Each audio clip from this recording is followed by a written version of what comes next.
Kirby has always had a relatively simple objective. Go from start to finish, absorbing enemies, eating food, and using abilities along the way. While Kirby 64 does retain this format, it mixes in a few new fresh ideas, namely collecting shattered crystal shards and mixing abilities instead of having just one ability to use per creature you absorb. Kirby 64 The Crystal Shards was developed by HAL Laboratories in the year 2000 and was published by Nintendo, marking the first truly 3D Kirby adventure, though the game is played in 2.5D. This spectrum blends in perfectly to the Kirby world, allowing for a more in-depth look. This is used cleverly in the levels as Kirby can sometimes see what's ahead of him. Our story takes place with the evil being known as Dark Matter attacking Ripple Star. He lays siege to the residents and shatters their crystal, causing the shards to get sent throughout different worlds. One of Ripple Star's residents, Ribbon, flees to Popstar, home of our pink puffy protagonist, Kirby. Once Ribbon explains her situation, Kirby sets off along with her to collect the crystal shards and put a stop to Dark Matter. Kirby will meet friends throughout his travels that have been corrupted by Dark Matter's influence. Once Kirby is able to beat them and free them from the influence, your rescued friends will join you on your journey. But rather than being background elements, each friend will help you throughout the levels, and in their own way. Even the usually antagonistic King Dedede lends a hand after being rescued.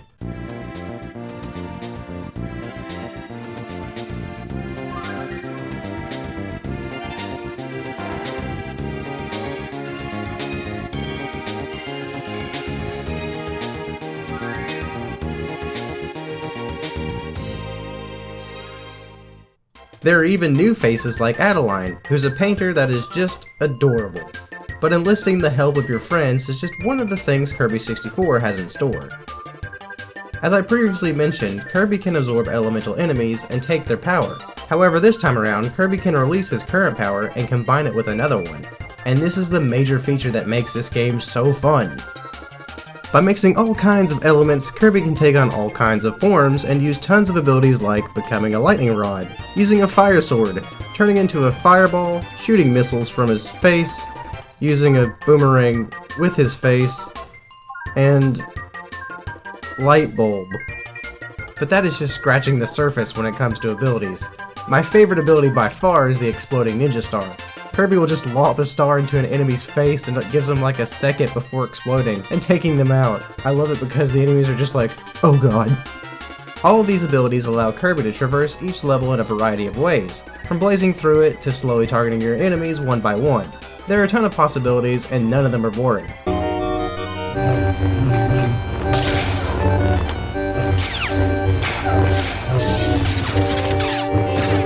Occasionally, Kirby will even have to use the abilities he finds to unlock secret ways to a crystal.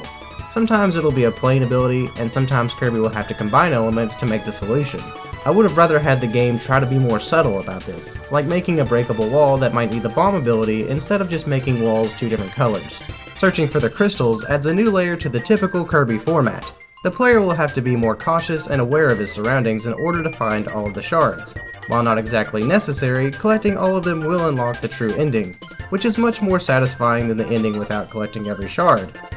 If that sounds discouraging, don't worry, because finding all the shards is not much of an ordeal. There are only 3 per level and most of them can be found pretty easily by doing a quick search around every room, save for the previously mentioned shards that are being held by an area that needs to be broken into using Kirby's abilities. Defeating a mini-boss or an end-of-level boss also results in getting a shard, so they pile up pretty fast. And the boss battles are actually pretty fun, usually needing you to pick your own poison to combat each one, though I do believe each boss has some kind of weakness to certain combined items. Regardless, it's just fun to try out all sorts of combinations as you slowly kill all of this tree's children. Man, I know there's theories floating around about Kirby being like a pure embodiment of chaos, and every time I think about this tree boss just hanging around when all of a sudden Kirby shows up and kills his small tree family, it kinda cements those theories. We are the good guys, right? Aside from the tree murder, this game does paint Kirby in a positive light, clearly trying to dispel the influence of Dark Matter from his friends, and generally just being positive and cute. In fact, I'd say this game is one of the best examples when it comes to displaying Kirby's nature of wanting to do the right thing. Every other stage has a little cutscene of Kirby and his team heading into the next adventure, and it's just really pleasant. The combination of abilities, shard collection, and assistance from your friends really helps to separate itself from your typical Kirby adventure. Like, it's enough for me to be able to use all these abilities and cool moves, but if the game offers me the chance to hop on King Dedede's back, well, I'm gonna hop on King Dedede's back and smash things with a hammer. This game's not hard, but that doesn't mean that your health won't get whittled down over time. Good thing Adeline's here to paint us some helpful items, and Waddle Dee is just doing Waddle Dee stuff. And that's nice. The major point I'm trying to drive is, Kirby 64 is as pleasant as it is fun. Definitely one game to just sit back and breeze through all while having a good time, and the game combines all of its elements to make Kirby 64 pop. The music in Kirby 64 is some of the best tracks in the entire franchise, and if you know anything about Kirby, then you know that's a bold statement. There's the underrated piece of Quiet Forest that sadly only plays once in the game.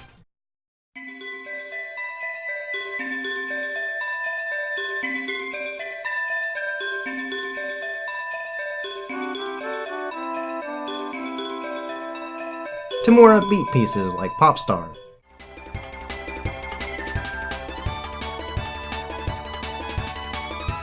And the anxiety-inducing boss theme that actually went on to get remixed in Kirby's Epic Yarn.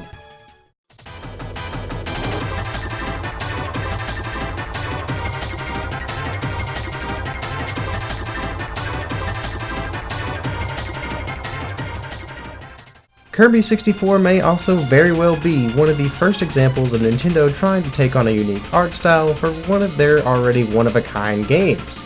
Before the wool-woven tales of Yoshi's Woolly World and the yarn-spun adventures of Kirby's Epic Yarn, Kirby 64 took on a cute mixture of soft colors painted across a 2.5D world. Beyond that, each level layout menu looks like it comes straight out of Adeline's sketchbook, marked with heavy crayon markings and crude pictures. It's a really nice touch to an already really nice game. It also helps that each character has a lot of life in them, full of expressions and emotions, with each cutscene having a nice unique jingle separating each one. It's a cozy little rest before jumping into the next level. Plus, it's just nice to see Dedede take on a more helpful role this time around. This isn't to say that Kirby 64 isn't without complaint, however. While this addition to the series took steps to deviate from your average Kirby run-through, it's still unable to escape the overall simpleness and ease that Kirby games are usually tacked with. If challenge is something you seek, then you may not be too happy with Kirby 64, as the game was made to flow almost too seamlessly. Each stage is about 2 to 3 minutes, and the game in its entirety takes little more than a few hours to complete, and that's with getting all the shards. A major complaint is the issue with some of the breakable obstacles Kirby has to get through to obtain a shard. A lot of them require 2 abilities to use, but sometimes the ability you need is either really far away in the stage, or not even in the stage at all. This leads to some really unnecessary backtracking to find the element, or lugging what you need all the way through a stage a second time because you had to get one element from a different level. This is way easier to do when you unlock more worlds, but it's something that doesn't really need to be an issue in the first place. Finally, while I do love the overall presentation of the True Endings boss, not shown here because I'm not going to spoil it, I don't feel that the battle actually trumps the battle of the Bad Endings boss. Dark Matter is in both the bad and good ending, but his fight makes use of Kirby's abilities and it makes for a much more exciting battle. Making use of Kirby's combined abilities would seem to be the overall point of a boss battle like this, whereas the true final boss doesn't use them at all, really. While both are enjoyable, I'd lean more towards Dark Matter in terms of combat. Though it's worth noting that both bosses have really cool music themes, with Dark Matter starting out sounding like a regular boss battle and slowly corrupting into its own theme.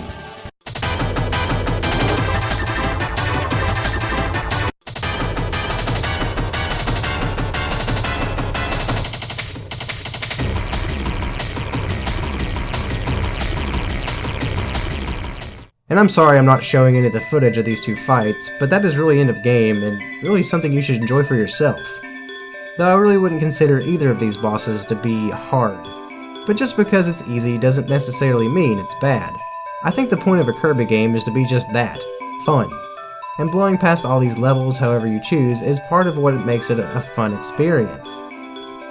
While Kirby 64 won't be the most one-of-a-kind experience you've ever had, it's really worth talking about just how different enough it was. This game was a major part of my childhood, and while I do love Kirby, this game always stands out as number 1 to me, even against other big hits like Superstar or Kirby's Epic Yarn. And man could I gush about Epic Yarn in terms of pleasantness. The N64 was definitely my favorite console of all time, and a major part of that is what memories it contains for me. Kirby 64 being one of those calming afternoon playthroughs where life, while constantly moving, slowed down just a little bit to be enjoyed. So with the stress of the holidays, I recommend picking out your game that calms you down. If you don't have one, well, there's always Kirby 64.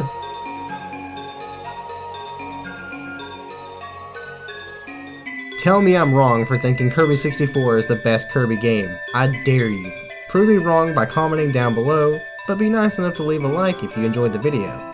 It is the holidays after all, and as always, keep it practical.